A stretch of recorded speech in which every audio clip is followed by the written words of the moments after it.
आज के बाद हनुमान जी से ये मत मांगो कि हनुमान जी मुझे ये दे दो, मुझे वो दे दो। उनसे सिर्फ मांगना क्या है, उनसे मांगो कि मुझे हे हनुमान जी मुझे इतनी शक्ति दो, मुझे इतना बल दो कि मैं जितने भी जीवन में आने वाली चीजों का सामना आसानी से कर पाऊं। हे हनुमान जी मुझे इतनी बुद्धि दो कि मैं हर चीज को समझ पाऊं, क्या गलत है क्या सही है, और उसके अपने दिमाग का यूज करके, अपनी बुद्धि का यूज करके मैं लोगों का भला कर पाऊं। हे हनुमान जी मुझे कुछ ऐसी विद्या दो जिससे मैं समाज की, मैं देश की, मैं हर उस जीव की रक्षा करूं और हर उस जीव के काम आ सकूं।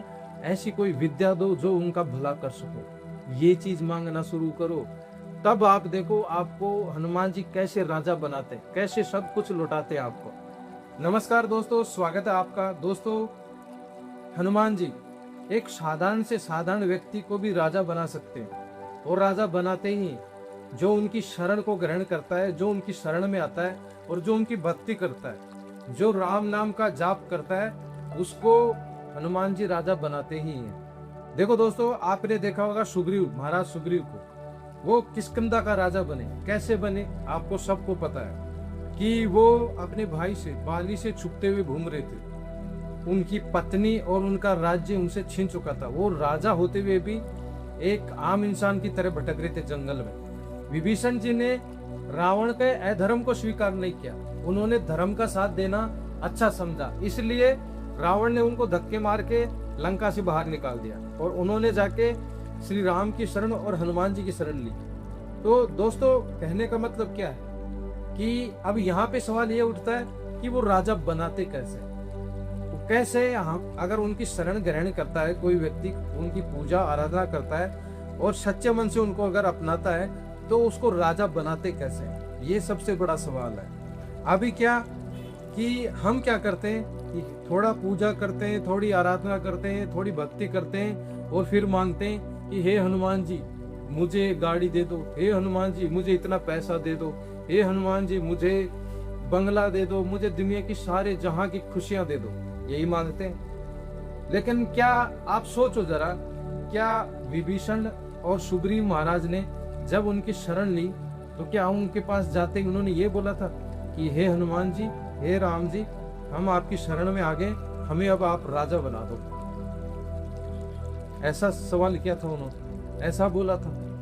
आपको हंसी आई, आपको खुद को हंसी आएगी कि हम मांग क्या रहे हैं। हनुमान जी अभी उनकी जीवन शैली को देखो, उनकी गहरी बात को समझो। अगर उस बात को समझ गए ना, तो आप भक्ति का, हनुमान जी की भक्ति की असली गहराई को समझ जाएंगे।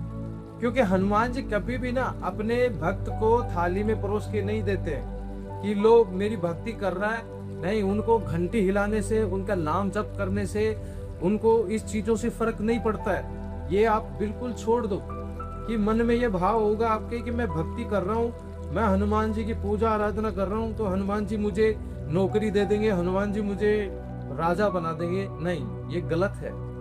हनुमान जी अपने भक्त को ऐसा बनाते हैं। आप देखो महाराज सुग्रीव, अभी मैं आपको एक छोटी सी उनकी ही स्टोरी के ऊपर सारी चीज आपको समझ में आएगी कि कैसे वो राजा बनाते हैं, कैसे अपने भक्त की इच्छाओं को पूरी करते हैं। और समय जरूर लग सकता है, लेकिन उसको उस ऊंचाई पे ले जाके बैठाते हैं कि जब देखता है तो मन प्रसन्न हो जाता है। उनको तब नजर आता है कि हाँ, हनुमान जी मुझसे चाहते क्या हैं और मुझे देना क्या चाहते हैं और मैं मांग क्या रहा था। तब आपको खुद को भी समझ में आएगा और आप आज से, फिर मैं ये बोलता हूँ आपको, आज से आप मांगना बंद कर देंगे, आप कुछ अलग चीज मांगेंगे। ये पक्की गारंटी। अगर इस वीडियो को लास्ट तक देखोगे तो आपका पूरा माइंडसेट चेंज हो जाएगा। देखो, अगर आप देखोगे महाराज सुग्रीव, उनकी पत्नी और उनका राज्य छीन कर बैठा था बाली, वो उनके ऊपर पूरा आधिपत्य जमा लिया, छोटा भाई होते हुए भी पूरा राजपाट उनका कब्जा लिया। उसके बाद में उनको धक्के मार के बाहर निकाल दिया। रोज लड़ते थे, कितनी पिटाई हुई महाराज सुग्रीव। उसके बाद उन्होंने हनुमान जी, उसके पास देखो सिंहासन था, बाली के पास ताकत भी थी, लेकिन सुग्रीव के पास क्या था? सुग्रीव के पास सिर्फ हनुमान जी थे। और हनुमान जी ने किससे मिलाया? राम जी से मिलाया। वो कुछ ऐसा सिचुएशन पैदा करते हैं, वो कुछ ऐसा पैटर्न बनाते हैं, वो हमारी समझ से बाहर होता। हम उस चीज को नेगेटिव ले रहे होते हैं कि यार ये क्या हो रहा है मेरी लाइफ। लेकिन उन्होंने जैसे देखा और फिर उन्होंने महाराज सुग्रीव को राम जी से मिलाया। राम जी से मिलाने के बाद क्या हुआ आपको पता ही है। उन्होंने कैसे बाली का वध किया, कैसे सामने लेके आए। हाँ, कितनी बार उनके रहते हुए भी पीड़ा सहन करी सुग्रीव, महाराज सुग्रीव ने। कितनी बार पिटाई हुई उनकी, कितनी बार उनको स्ट्रगल झेलना पड़ा, तब जाके वो राज्य मिला। ये आप मानते हो। उसके बाद आप देख लो महाराज अपना विभीषण जी को, विभीषण जी के साथ में क्या हुआ। उन्होंने देखा अधर्म को स्वीकार नहीं किया, उनको बाहर निकाला। वो आए और राम जी के शरण में आए।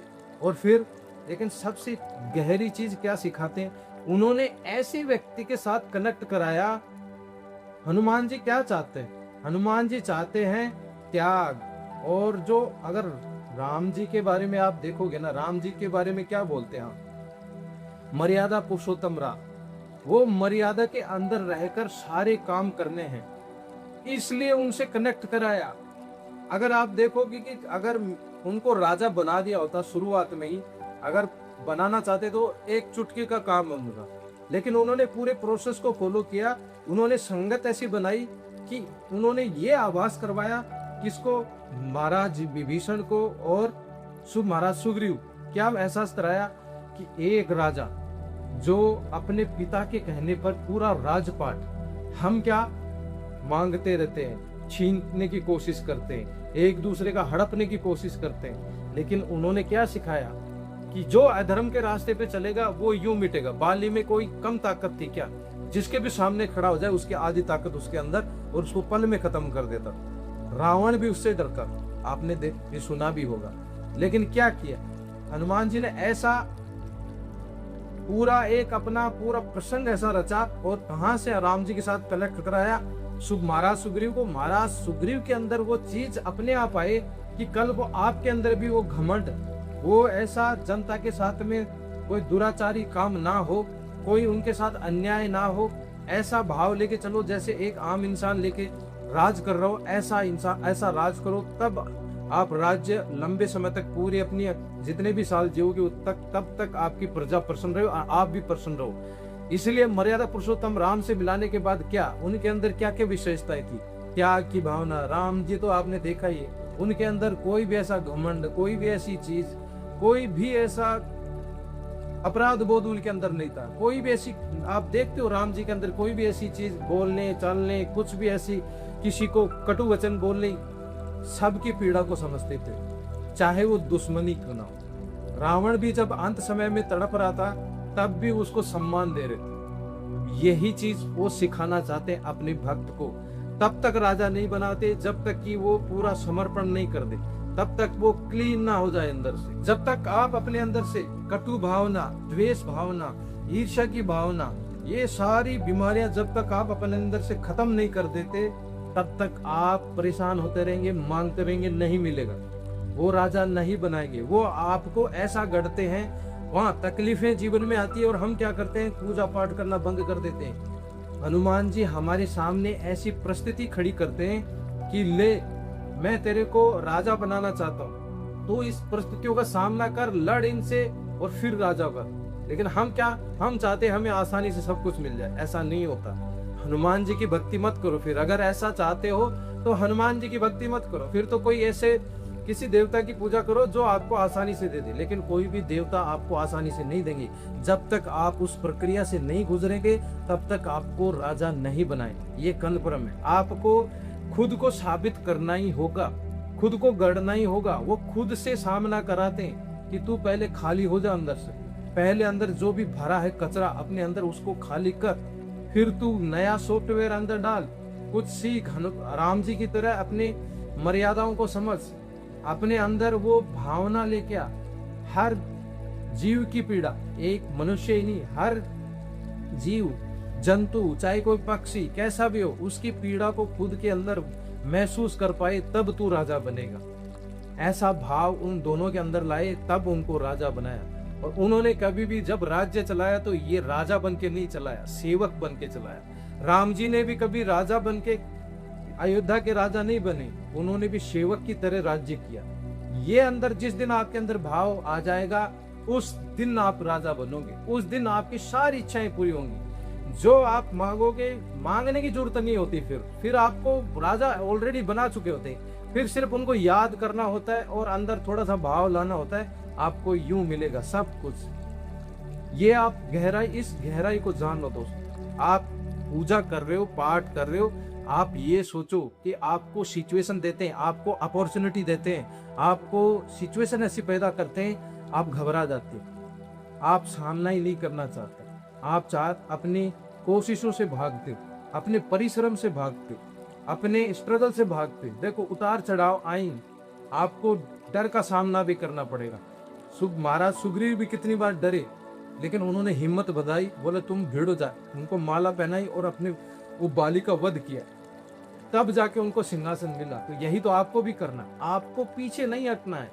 आप गिर रहे हो तो इसका मतलब आपकी परीक्षा चल रही है, और परीक्षा किसके लिए जाती है? जो तैयारी कर रहा होता है, जो एग्जाम देने वाला होता है। अब आप क्या करते हो? एग्जाम दे की तैयारी तो कर ली थोड़ी बहुत, लेकिन जब वो टेस्ट लेते हैं तो थोड़ा सा अगर फेलियर महसूस करते हो, थोड़ा सा स्ट्रगल गिरते हो तो घबरा जाते हो और फिर छोड़ के खड़े हो जाते हो, भाग खड़े होते हो। ऐसा मत करो। ये देखो कि मेरी गलती कहाँ हुई, और राम जी से आज के बाद हनुमान जी से ये मत मांगो कि हनुमान जी मुझे ये दे दो, मुझे वो दे दो। उनसे सिर्फ मांगना क्या है? उनसे मांगो कि मुझे हे हनुमान जी मुझे इतनी शक्ति दो, मुझे इतना बल दो कि मैं जितने भी जीवन में आने वाली चीजों का सामना आसानी से कर पाऊं। हे हनुमान जी मुझे इतनी बुद्धि दो कि मैं हर चीज को समझ पाऊं, क्या गलत है क्या सही है, और उसके अपने दिमाग का यूज करके, अपनी बुद्धि का यूज करके मैं लोगों का भला कर पाऊं। हे हनुमान जी मुझे कुछ ऐसी विद्या दो जिससे मैं समाज की, मैं देश की, मैं हर उस जीव की रक्षा करूं और हर उस जीव के काम आ सकूं। ऐसी कोई विद्या दो जो उनका भला कर सकूं। ये चीज मांगना शुरू करो, तब आप देखो आपको हनुमान जी कैसे राजा बनाते, कैसे सब कुछ लुटाते आपको। अगर दोस्तों ये चीज आपकी गहराई को समझ पाए तो आज से हनुमान जी से और राम जी से ये सब मत मांगो कि मुझे ये दे दो, मुझे वो दे दो। वो मांगो, काबिलियत मांगो अपने अंदर कि मैं वो काबिलियत मुझे दो कि मैं अपने जीवन में वो हासिल कर पाऊं जो मैं चाहता हूं, मैं लोगों का भला कर पाऊं, मैं आपकी भक्ति कर पाऊं, मुझे भक्ति दो, मुझे शक्ति दो। ये चीज मांगो, तब देखो आप असली चीज मांगते हो, तब आपकी जीवन में क्या क्या घटित होता है, कितना आनंदमय जीवन होता है, आप राजा की तरह। और जब राजा बनता है तो ये मत सोचो कि सिर्फ हाँ ठीक है मैं राजा बन गया अब बहुत है, ऐसा नहीं। राजा के बनने के बाद आपको पता है ना जिम्मेदारियां आती हैं, उन जिम्मेदारियों को निभाना भी जरूरी है। ऐसा नहीं कि आप संलिप्त हो जाओ कुछ उल्टी पुल्टी चीजों में, आपकी जिम्मेदारियों को समझना है, फिर उन जिम्मेदारियों को लेके और आगे बढ़ना है, लोगों का भला करना है। राजा का आप राजा नहीं, सेवक बन के सेवा करनी, उसके बाद आपकी और ज्यादा मेहनत हो जाती है, आपको और झुक के चलना पड़ेगा। ये नहीं कि आपके अंदर वो घमंड आता है। रावण जैसा घमंड लाओगे तो क्या हुआ रावण का हाल, क्या हुआ बाली का हाल, आपने देखा। तो दोस्तों अगर वीडियो अच्छा लगा और आपके मन के भाव थोड़े बदल पाया तो चैनल को सब्सक्राइब करो और वीडियो को ज्यादा से ज्यादा शेयर करो। जय श्री राम दोस्तों, जय हनुमान। धन्यवाद दोस्तों।